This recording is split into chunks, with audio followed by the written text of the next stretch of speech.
तुमच्यावर कसा रागवीन, पण मला वाईट वाटतं आहे हे निश्चित.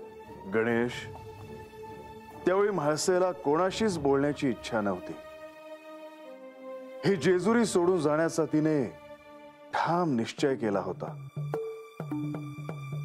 श्री गणेश, श्री खंडेराय सांगतायत ते सत्य आहे. श्री म्हाळसा देवी कोणाचं काहीही ऐकण्याच्या मनस्थितीत नव्हत्या. पण म्हणून तुला एकटं सोडणं उचित नाही ना? हो, तुम्ही म्हणता आहात ते अगदी योग्य आहे. परंतु आम्ही देखील आमच्या परीने सर्व प्रयत्न केले होते. मातेला मी कधीही एकटं सोडणार नाही असं सांगितलेलं होतं.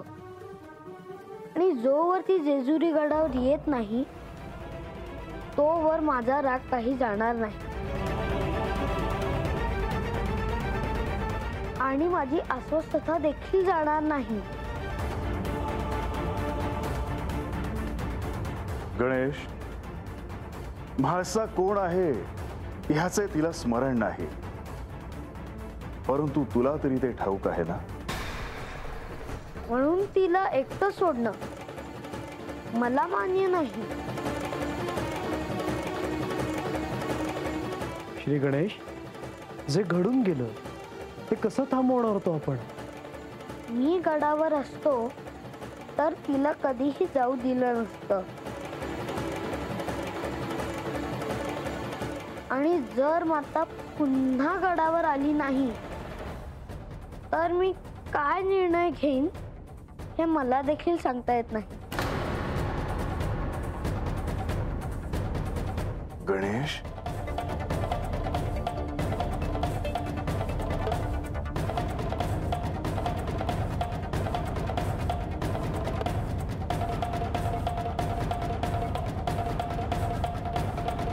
श्री गणेश खूप दुखावलेले दिसत आहेत.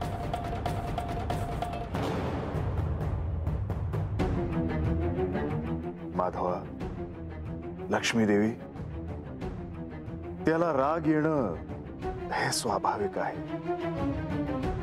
आता यांचा हट्ट कसा थांबवायचा हाच मोठा प्रश्न आहे. माधवा, आता गणेश काय निर्णय घेणार आहे हे ह्या क्षणी सांगता येणं कठीण आहे. थोडक्यात ह्यातून लवकरात लवकर मार्ग काढायला हवा. आणि तो मार्ग म्हणजे म्हाळसेला जेजुरीत परत आणण्याचा असणार.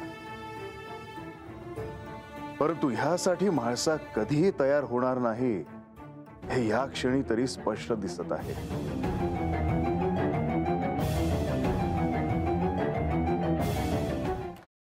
सफरचंदाचे काप नीट परतल्यानंतर त्यामध्ये दालचिनी पूड आणि मध घालून पुन्हा नीट परतून घ्यावं. बटर लावलेल्या ब्रेडवर सफरचंदाचे तुकडे, बदामाचे तुकडे, टुटी फ्रुटी, डार्क चॉकलेट आणि मीठ घालून दुसरा ब्रेडचा तुकडा त्यावर ठेवून वरच्या बाजूला बटर लावून घ्यावं. एका बाउलमध्ये स्ट्रॉबेरी सिरप आणि क्रीम घालून सॉस तयार करून घ्यावा. तयार सँडविच पॅन मध्ये बटरवर ग्रिल करून घ्यावं आणि स्ट्रॉबेरी सॉस बरोबर सर्व्ह करावं.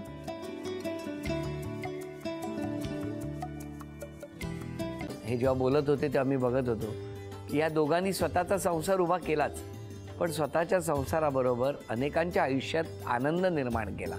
तो आनंद महत्त्वाचा. हसत राहा, आनंदी राहा असं म्हणत शुभेच्छा देऊया.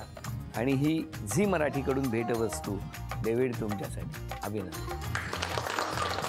आणि वहिनींना तथास्तू पुणे यांच्याकडून ही पैठणी.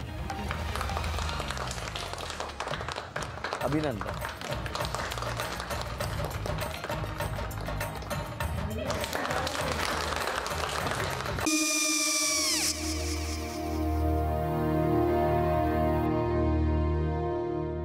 काय गो? हा, काय झालं?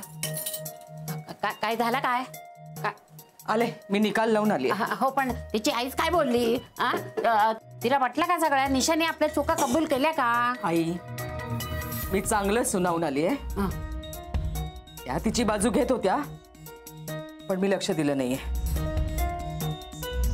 खूप झालं आता. चांगुलपणा खूप झाला.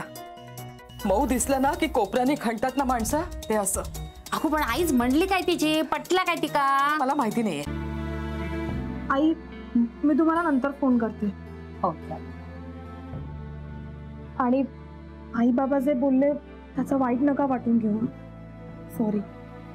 सॉरी काय त्या? नेहा आले. आई मी येते. हो काकू येते.